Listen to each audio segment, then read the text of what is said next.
Friends, ഇതൊരു rescued stray mother ക്യാറ്റാണ്. അതിൻ്റെ കുഞ്ഞുങ്ങളൊക്കെ ഡെലിവറി സമയത്ത് ചത്തുപോയി. ഡെലിവറിക്ക് ശേഷം അതിൻ്റെ കണ്ടീഷനൊക്കെ വളരെ മോശമായിരുന്നു. അതുകൊണ്ട് ഞങ്ങൾ അതിനെ ഒരു വെറ്റിനറി ഹോസ്പിറ്റലിൽ കൊണ്ടുപോയി. അവിടെ കൊണ്ടുപോയപ്പം ഡോക്ടർ പറഞ്ഞ് അതിൻ്റെ യൂട്രസിലൊക്കെ നല്ല പസ്സുണ്ട്. അതുകൊണ്ട് ദിവസവും ട്രീറ്റ്മെൻറ്റ് ചെയ്യണം, ഡ്രിപ്പ് ഇടാൻ. അതുപോലെ തന്നെ സർജറി ചെയ്തില്ലെങ്കിൽ അതിൻ്റെ ജീവൻ രക്ഷിക്കാൻ പറ്റുമെന്ന് പറഞ്ഞു. അപ്പം പിന്നെ ഞങ്ങൾ അതിനെ വീട്ടിൽ കൊണ്ടുവന്ന് അങ്ങനെ ദിവസവും ഇതുപോലെ ഓട്ടയിൽ ഹോസ്പിറ്റലിൽ കൊണ്ടുപോകും. ഇപ്പം തന്നെ ഞങ്ങൾക്ക് 4000 രൂപയുടെ ബില്ലായി. ഒരുപാട് പേര് സഹായിച്ച് ബില്ലടയ്ക്കാൻ. ഇനിയും ഒരുപാട് ക്യാഷിൻ്റെ ആവശ്യമുണ്ട്.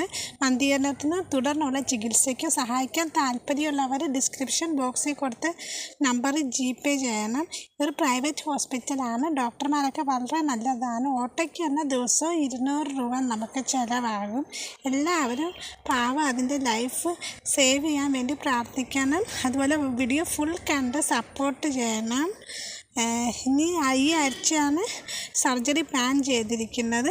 അപ്പോൾ സർജറിയുടെ വിവരമൊക്കെ അടുത്ത വീഡിയോ ഞാൻ ഷെയർ ചെയ്യുന്നതായിരിക്കും. അപ്പോൾ ഇന്നത്തെ വീഡിയോ ഇത്രയേ ഉള്ളൂ.